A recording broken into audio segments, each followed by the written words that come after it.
experience? Are the two synergistic and both needed, or do you find that almost all usage just shifts straight to mobile only now?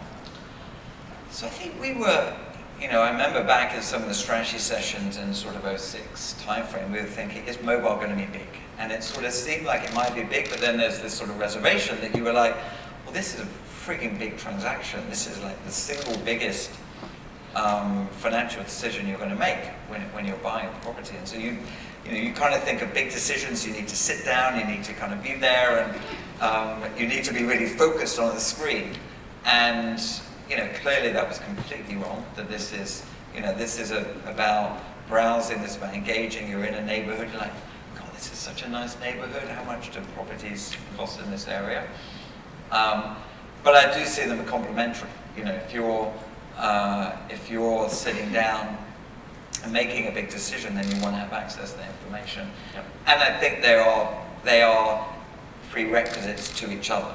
I think if we didn't have a website, then our mobile business will be much worse for it, let alone the distribution, just the product experience.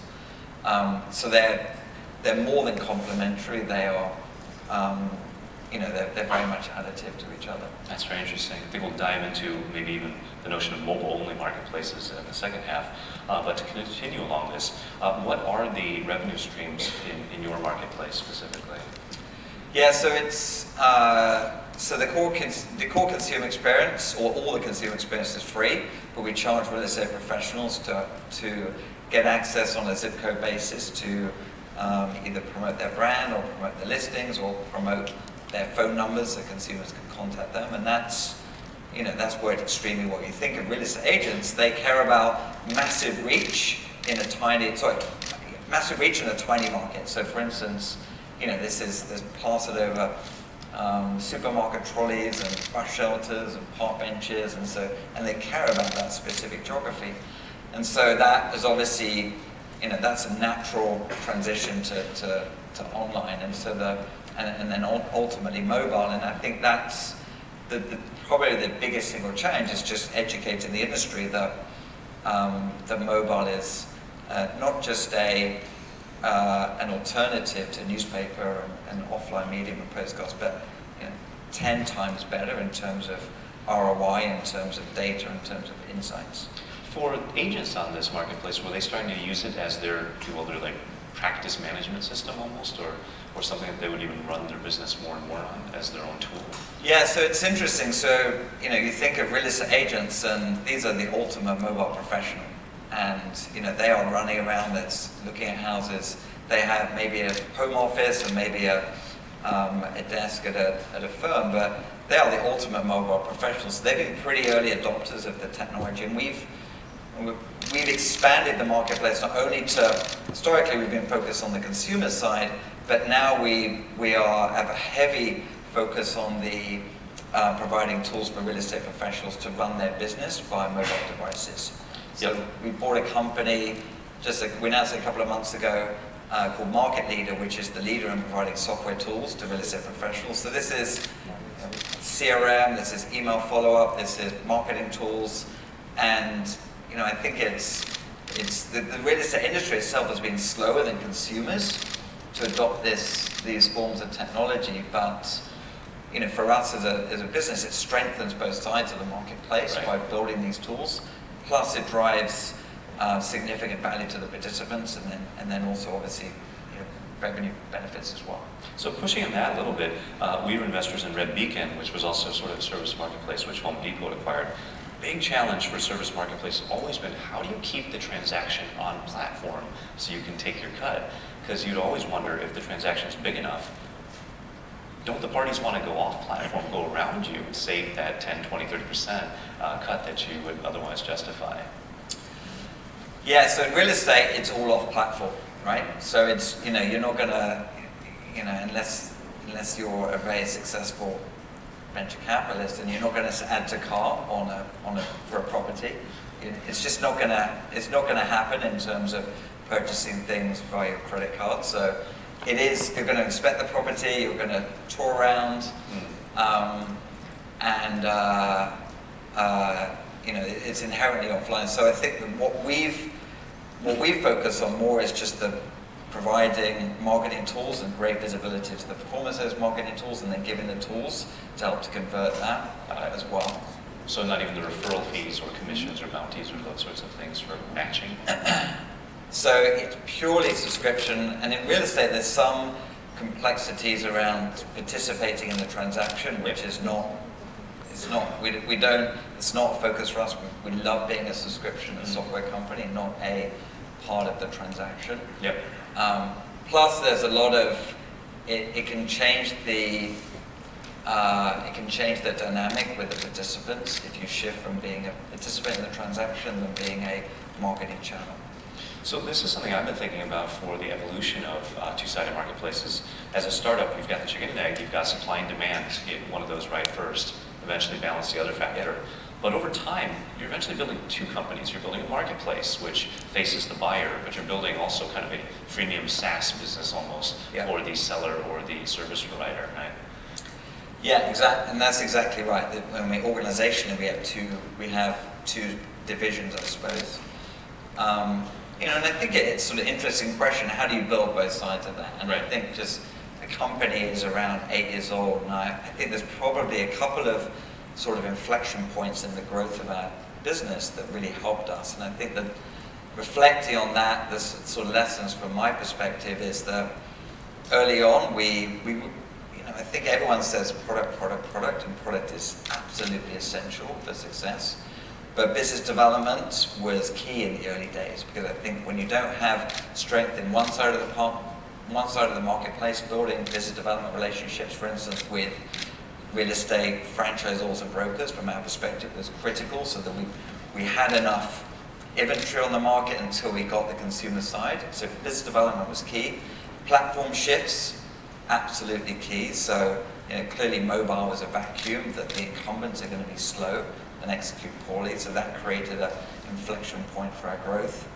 The economic environment has been key as well. So for instance, Trulia was so much more valuable in 2008, 2009, when there's a lot of anxiety, and a lot of the incumbents were not sideways. So I think for the audience, if they're thinking about, okay, when is an economic downturn the worst time or the best time to enter a marketplace?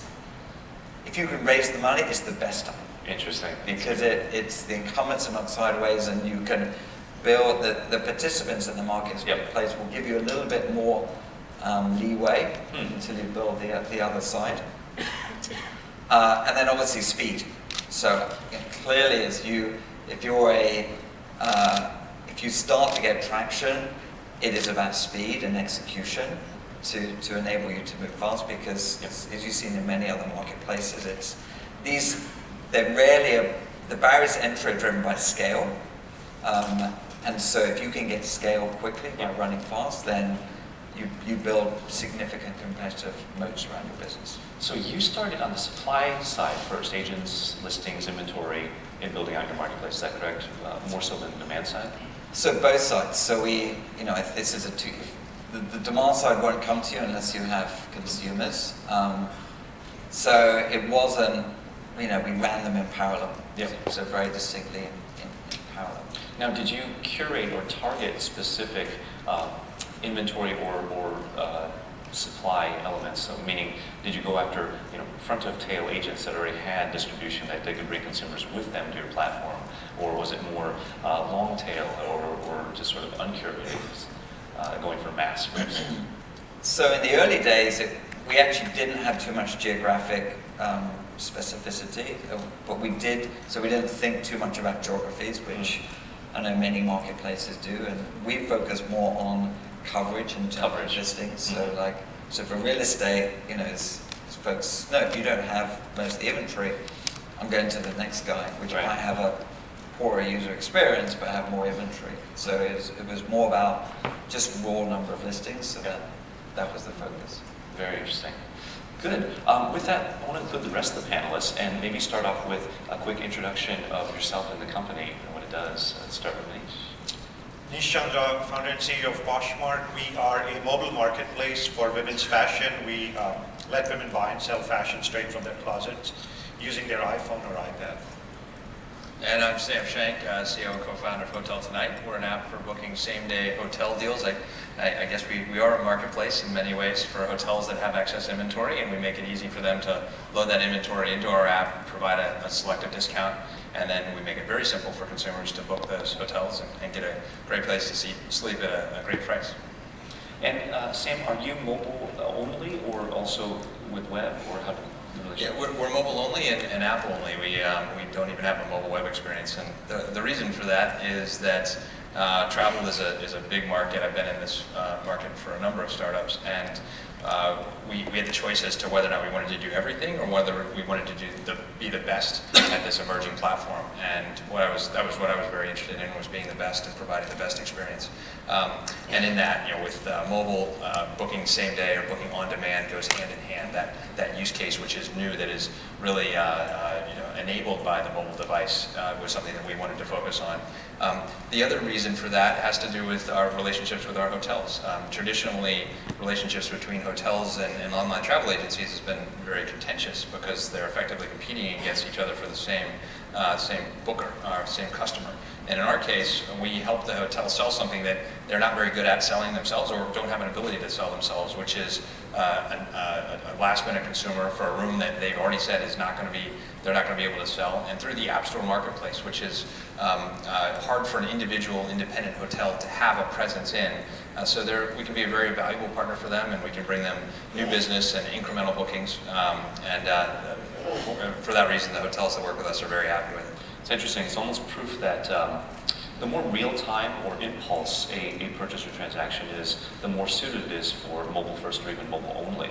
Whereas oftentimes more research-driven or considered purchases on a longer time cycle may benefit from also having a website where you need to kind of go deeper or research something. Absolutely. So just as Pete was talking about, where you're in the moment and you're getting data and input about that transaction or that the product and the interest in generating a lead to that agent because of the surroundings, that changed completely changed the game in real estate shopping. And for us, it was a lot of our customers are booking at 10, 11, up to 2 in the morning, right, and they're not carrying a laptop around at that point, and they're making a decision that, hey, I'd rather stay in the city tonight than drive back to Palo Alto, or the night's gone late, I don't want to commute back to Connecticut tonight, I'm going to stay in New York. So it's again a new use case.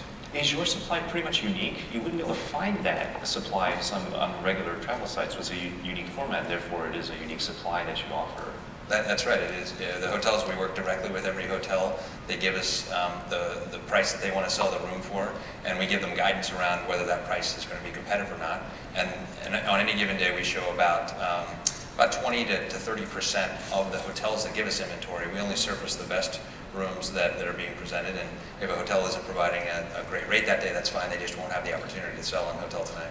Does that lessen the going off platform thing we talked about before, where the hotel might try to persuade the consumer, say, hey, just call this one toll-free number that we don't have to pay the fee to HotelTonight or something like that? Yeah, I'm sure there's leakage where people will look at the rate and then call the hotel directly. Sure. For us, the way we look at it is, it's important to provide a very, very simple booking experience. Yep. So if you want to call the hotel and negotiate for 5 minutes and interrupt your day with that, okay, maybe it's 10 minutes on hold, maybe it's half hour, I don't know. Versus the 3 taps and a swipe, 10 seconds booking, you're confirmed, you can get on with your day, you can put your phone away and get on with the rest of your night. So on the convenience side, it's always going to be easier on HotelTonight, hands down. That prevents a lot of the leakage and breakage. I think that's a good point. We've seen for Service Marketplace, if it's a one-time transaction, the leakage will tend to be less. But if it's naturally an ongoing, recurring relationship between customer and supplier with repeat transactions, then your chance of leakage may go up over time, unless the platform provides superior supply or, like you were saying, tools, business practice management for the seller or the worker. Interesting. Manish, changing gears to Poshmark, something really fascinating we've seen in that business is, yes, it's a marketplace, but it's almost a community first. Was that by design, and how did you turn these users into this rabid community as opposed to, just another marketplace like an eBay or something like that on mobile? Well, one of the big things we did very early on was how we sort of started with a few users right here actually in San Francisco. And we spent almost 9 months building our core community before we launched the app. So that was less than 100 users using the app. 75 of them were in in the San Francisco Bay Area and about 25 outside this area. So that's sort of how we started. But it's based on a bigger, deeper belief, which is for long-term sort of sustainable creation of marketplaces, there's two factors. One is liquidity. And if you look at sort of scaling of marketplaces, particularly in physical goods sector, it's hard to compete with the liquidity of eBay and Craigslist. So if you want to just put an item for sale, it's very, very easy for eBay and Craigslist to kind of help you just sell that item. The challenge is how do you create a long-term engagement, because most of us are not born to be sellers. So that's sort of one of the big things we facilitate in Poshmark is, and we call it that Poshmark is a platform powered by love, which is really connecting people together first and really allowing women to engage around their closets first. So that as product starts to sell, there could be potentially this delay from the time you first join the platform to when it first starts selling. For some it's the same day, for some it can take a week. And how do you sort of tide over that, particularly in the early days of Poshmark? So a lot of that is centered around creating this very, very strong community. The second thing is fashion itself happens to be one of those areas that people love to talk. And we literally have hundreds of thousands of comments left every day in the app. And that level of engagement is very, very key to creating, again, a long-term relationship with your consumers. And the final piece is, because in fashion, the producer-consumer sort of overlap is very significant. It's very different than other marketplaces, because every woman in the world has a closet. You could be a woman sitting in Manhattan and have a closet full of hundreds of shoes, or you could be a woman in Mongolia where you could have a closet of tunics and beads. So every woman has a supply that she can actually bring to the market, and certainly there's not a woman in the world who doesn't want to buy fashion. So that kind of makes for a unique characteristic where we focus really on bringing in the user, providing her with an overall experience. And what we see is the final sort of development of that user into being a seller and a buyer. There is almost a 65 to 80% overlap of buyers and sellers in the marketplace. And that's something that I think is very, very unique to this fashion area, and something that we very much focus on.